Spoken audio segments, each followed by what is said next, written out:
Okay,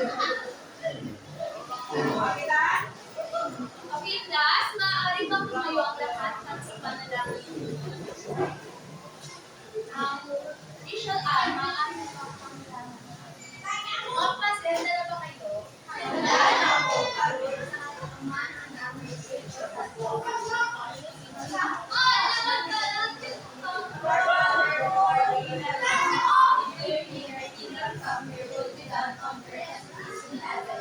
Give us today our daily bread and forgive us our sins, as we forgive those who sin against us. Do not bring us to the test, but deliver us from evil. Magandang umaga po sa lahat. Okay, magandang umaga sa lahat. So, noong nakaraan, tayo ay may tinalakay na isa. So, bago natin simulan ang ating tatalakayin ngayong araw, nais ko munang subukin na inyong mga kaisipan kung naaalala niyo pa ba ang ating tinalakay mo nakaraan. So, meron ako ditong mga larawan na nagpapakita ng iba't ibang konsepto. At kung kayo ay may ideya kung ano mga itong maaaring itaas sa inyong kamay at pumunta sa katalan nito, mga konsepto na nalalaman. Una, Maria.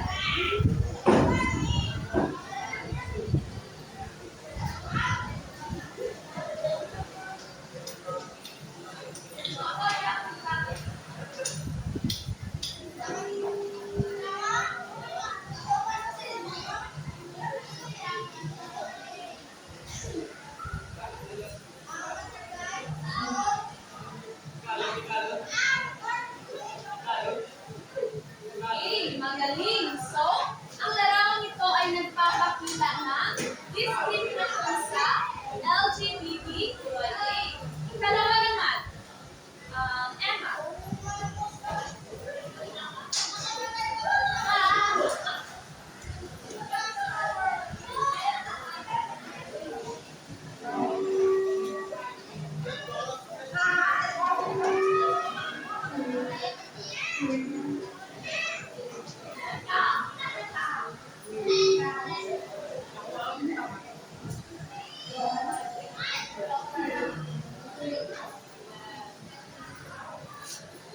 Okay, magaling.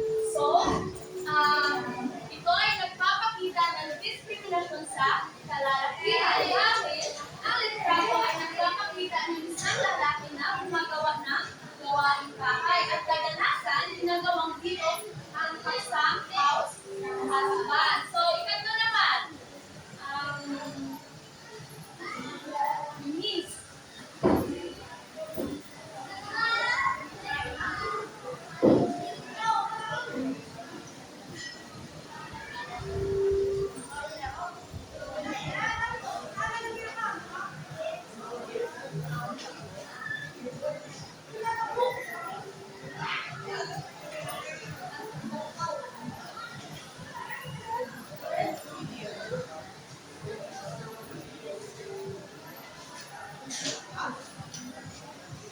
Okay, madali.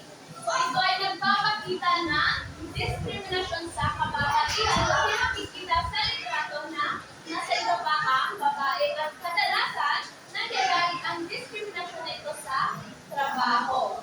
Okay, magagaling. So, ngayon naman, tayo ay maglalaro.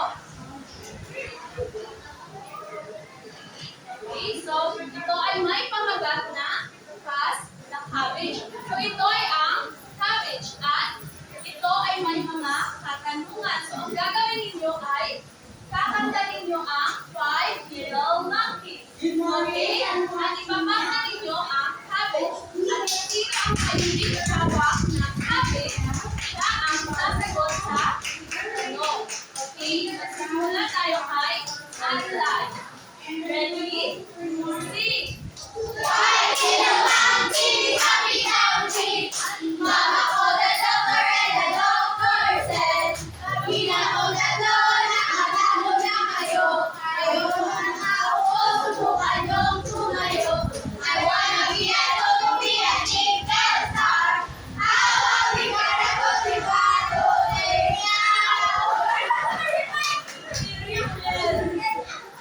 Basta ng tanong.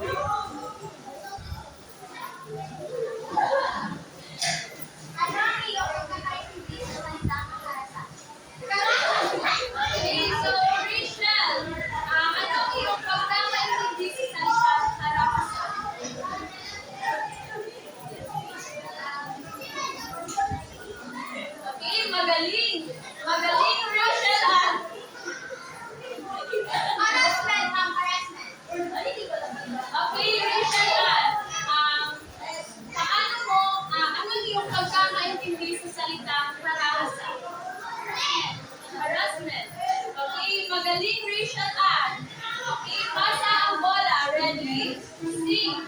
Five little monkeys holding up kids. Mama called the doctor and the doctor said, "Magkita ko na siya, nanganak na kayo." Tuloy na hapon, tumayo. Nawala siya to be a teacher star. Awali ka na, niya.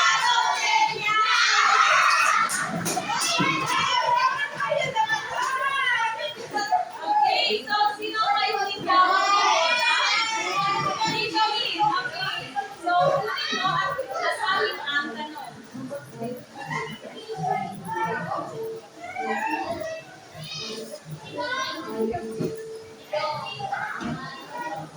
Okay, makibasa.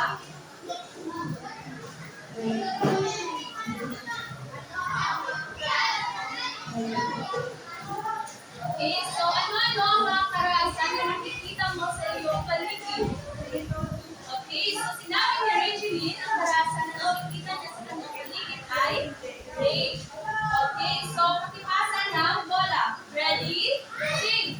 Five little monkeys holding up kids. Mama called the doctor and the doctor said, "Magkita ko na siya, nanganak na kayo." Tumayo na hapon, tumayo. I wanna be a to be a teacher star. Awali ka na, magkitago.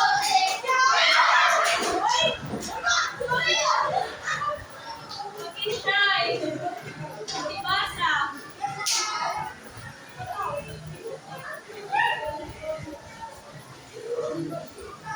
Ano sa tingin mo ang mga sali na nabibigyan ng pagkakamalahan ng isang tao? Okay, so ano sa tingin mo ang mga salik na nagiging dahilan ng pagiging marahas ng isang tao?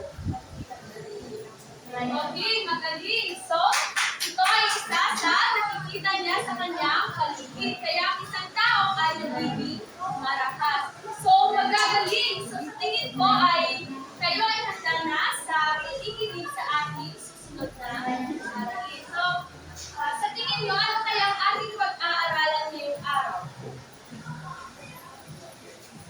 Okay, magaling. Ito ay ang karahasan sa kalalakihan, kababaihan at LGBTQIA. So, ating tatalakayin kung ano nga ba ang mga karahasan na nararanasan ng ating mga kalalakihan, kababaihan at LGBTQIA. Bago ang lahat, meron akong dito mga litrato.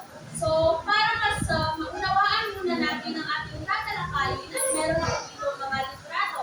At nais kong hingin ng inyong mga sariling pahayag kung ano ang mga litrato sa loob ng kahon. So, sino ang gustong humila? Ishal. Pakitungla sa harapan. Okay. Unang larawan ay nagpapatulad ng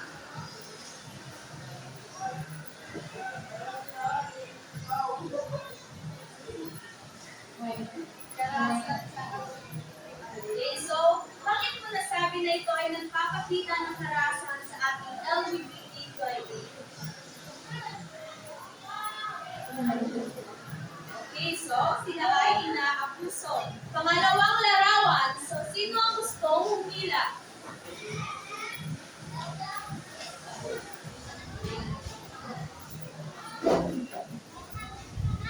Okay, so, ano sa tingin mo ang pinapakita ng larawan?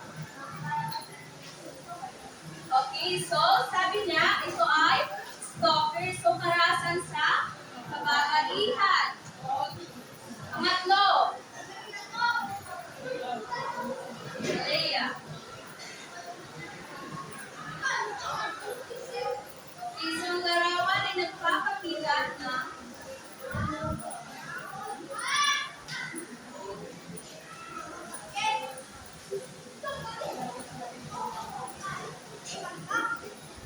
okay, so sabi ni Alea, ang larawan ay sa tingin niya nagpapakita ng karahasan sa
kailangan palagi physical. So maaari rin ito sa emotional na aspeto at sa sexual na aspeto. So, magbigay ng mga halimbawa ng karahasan sa kalalakihan.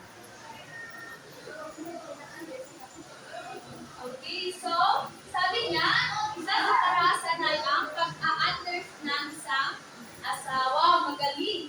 Okay, so, marami pa rin mga kalalakihang biktima ng karahasan ang naniniyak, lumutad, at magbahagi ng kanilang karanasan, kaya walang malinaw na pila ang ilan sa kanila ang naging biktima ng pang-aabuso. So, may kalalakihang nakakaranas sa sexual na pang-aabuso mula sa kanilang pamilya o mga taong pinagkakahiwalaan. May mga pagkakataon na sila rin ay biktima ng physical na pananakit mula sa kanilang asawa o partner. So, sino sa inyo dito ang may nabalitaan na ang isang lalaki ay biktima ng panggagahasa? Okay, di ba wala?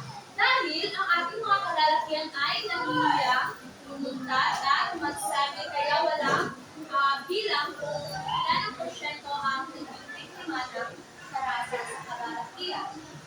Okay? Naintindihan ba, class? Ayun naman, ating tatalakayin ang karahasan sa kababaihan. So, ayon sa United Nations, ang karahasan sa kababaihan o ang tinatawag na violence against women ay anumang karahasang nauugat sa kasalihan na humantong sa physical, sexual o mental na pananakit o pagpapahirap sa ating kababaihan. Kasama na ang mga pagbabanta at pagsikil sa kanilang kalayaan. Sa kanina, nakita ninyo na ang isang babae ay may stalkers. Isa rin yan sa karahasan sa ating kababaihan. So, para sa akin, mas biktima ng karahasan ang babae kumpara sa lalaki. Dahil mas malakas ang ating kalalakihan kaysa sa ating mga kababaihan. Do you agree? Yes. Okay, so hindi lamang limitado sa physical na pang-aabuso ang ating violent against women. Maaari rin ito sa paraang verbal, sexual, psychological at economical. Okay, so maraming paraan ang mga kalalakihan upang may pamalas ang kanilang kapangyarihan sa mga kababaihan, gaya na ng sabi ko. So, ang pananakit ng pisikal ay isang halimbawa nito. Mula sa mental na pang-aabuso ay nauuwi sa abusong pisikal. Ang lahat ng kababaihan sa karanas ng pisikal pananakit ay biktima rin ng iba pang abuso. Ibig sabihin, hindi lamang limitado sa pisikal na pang-aabuso ang nararanasan ng ating mga kababaihan. Naintindihan ba, class? Okay, so, ayon sa Gabriela, ito ay ang General Assembly for Integrity, Quality, Leadership, and Action. So, yan ang Gabriela. So, ang Gabriela ay isang samahan sa Pilipinas na laban sa iba't ibang anyo ng karahasan kung nararanasan ng kababaihan. At ito ay ang tinaguriang 7 deadly sins against women. Okay, una ay ang pagbubugbog o pananakit. So ito ay ang kadalasang nangyayari sa ating kababaihan. Pangalawa, paggagahasa. Okay, incest at iba pang sexual na pang-aabuso. So class, pag sinabi natin incest, ano nga?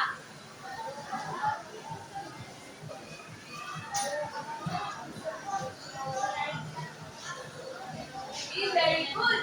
So, pag sinabi natin incest, ito ay ang sexual na nagaganap sa pamamagitan ng pamilya. Okay, so sexual harassment, sexual discrimination at exploitation, o limitadong access sa reproductive health, at ang sex trafficking at prostitution. So, kayo ba ay familiar na sa mga sa itong mga karahasan? Okay. Galing. So, may ilang kaugalian din sa ibang lipunan na nagpapakita ng paglabas sa karapatan ng kababaihan. Subalit,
apektado nito. So, ipinapaliwanag ng ina sa anak na ang pagsasagawa nito ay normal lamang.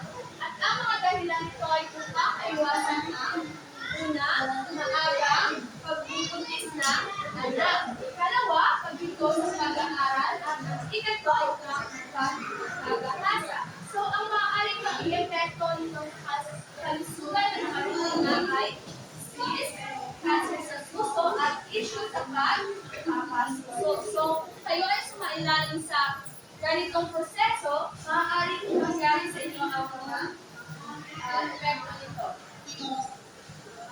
Okay, ito naman ay okay, so sinabi nyo, kayo ay familiar sa food binding. Okay, very good. Okay, ang food binding ay sinagawa naman sa mga babae noong sinang-unang China. Ito ay ang mahabang proseso ng pagbabalik ng harmo ng paa ng mga babae upang hindi ito lumaki na normal. So, gusto nyo ba magkaroon ng lilifoot or not? So, sa China lang yan ka.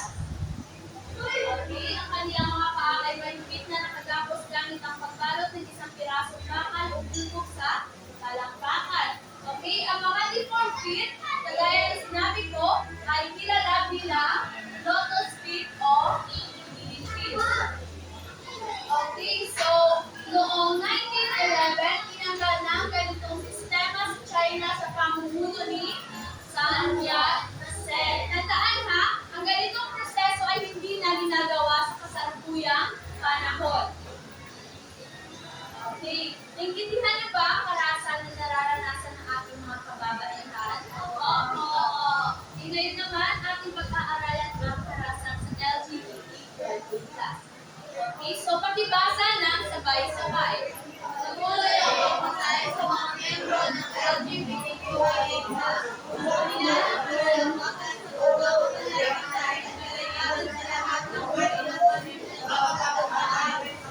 Ayon sa ulat ng Transgender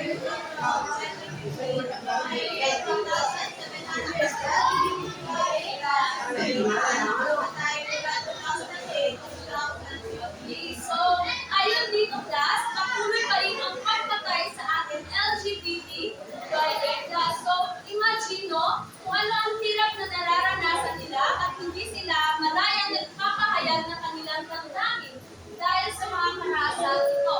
So, ayon sa United Nations Human Rights Council, nagkaroon ng ulat noong 2011 tungkol sa mga ebidensya at kaso ng mga diskriminasyon at karahasan laban sa LGBTQIA+.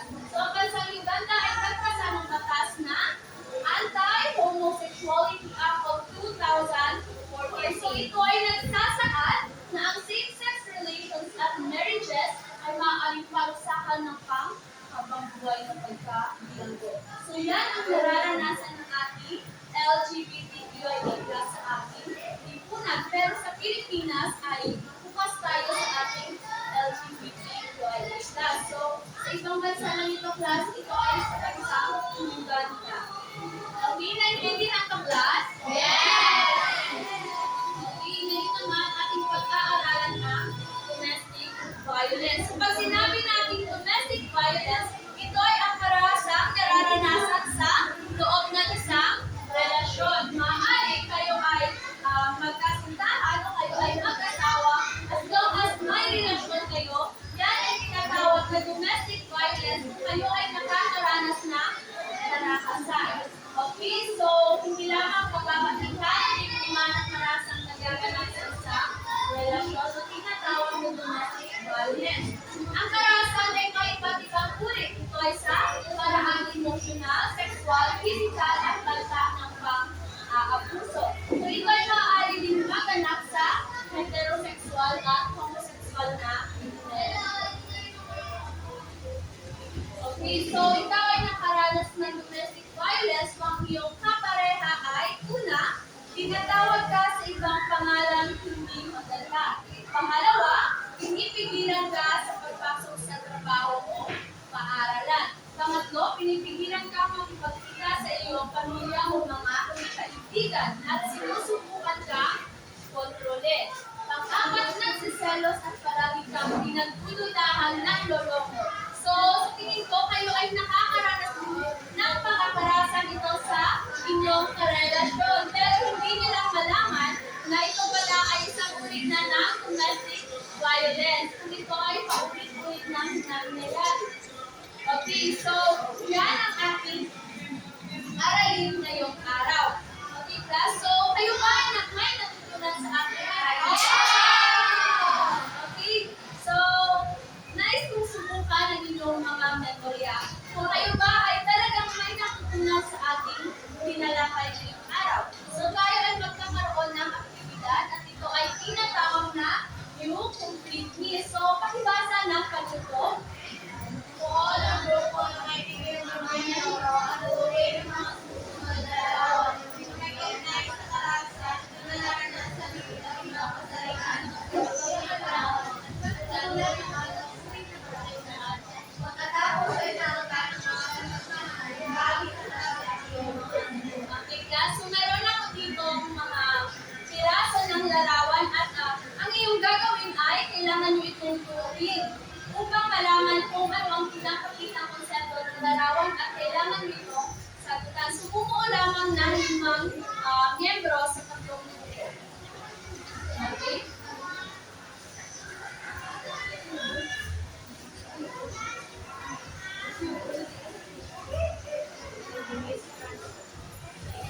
Okay, so buuin ang larawan.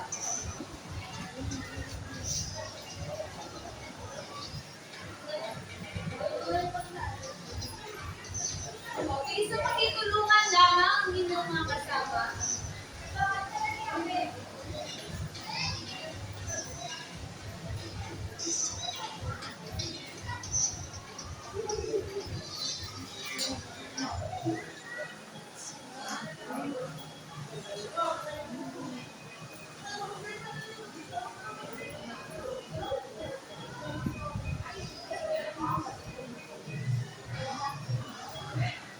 Okay, so sa tingin ko ang lahat ay tapos na. So, ang unang grupo ay pupunta dito sa harap at ipapakita ang kanilang ginawa. Okay, Rachel Ann, ang sagutan mo ang unang katanungan. Ito ay ang kanyang asawa ay asawa. So, like, sa kababaihan. So, ang unang grupo ay sasagot sa unang katanungan. Okay? So, Maria, pakibasa ng katanungan. Sa paanong paraan mo ay papakita bakit kailangan natin malagahan at pagdanaw ng individual at marami? Okay? So, bakit kailangan natin pahalagahan ang karapatan ng bawat individual at man ang kasarian nito? Okay? Noel? Okay, magaling. Palakpakan natin ang dalawang grupo pupunta sa harapan.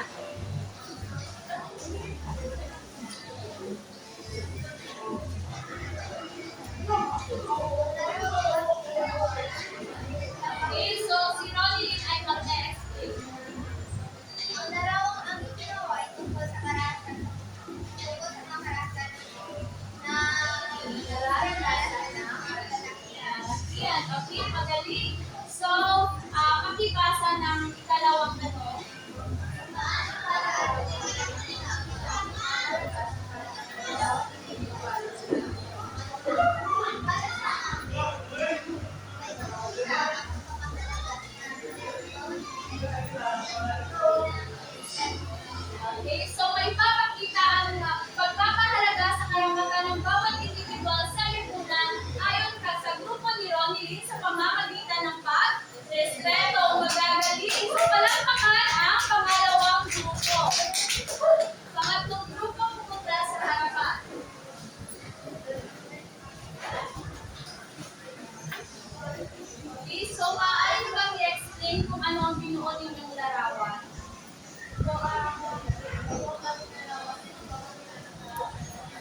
araw tungkol sa karahasan sa kasarian. Ngayon naman, para sa inyong takdang aralin, magbigay ng tig-dalawang halimbawa ng karahasan na nangyayari sa kasalukuyan sa mga kalalakihan, kababaihan at LGBT. Okay, so ito class, ipapasa ninyo sa ating susunod na pagkikita. Okay, paglalahat ng aralin. Bilang pagtatapos ng aralin ito, kumpleto rin ang mga sumusunod na pakayag upang umusap upang mas maunawaan mo ang aralin. Okay, sa una, si Ronilyn.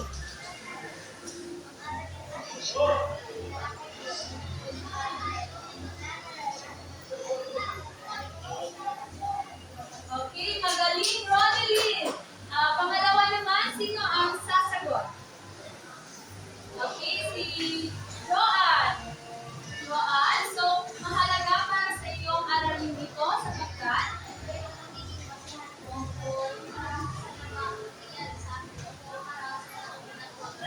okay, magaling. So ayon kay Joanne, ito ang aralin dito ay magbibigay sa kanya kung para malaman niya kung ang nangyayari sa kanya ay karahasan o diskriminasyon. Okay, magagaling. Ngayon naman, para sa inyong project ngayong quarter, kayo ay gagawa ng poetry. Okay, poetry making. So, gumawa ng isang tula na nagpapahayag ng paggalang at magkakapantay-pantay ng bawat individual sa lipunan. Okay? So, ito ang criteria na iyong pagbabasehan. Okay? Clear? Yes! Okay, so, yan lamang sa ngayong araw, class.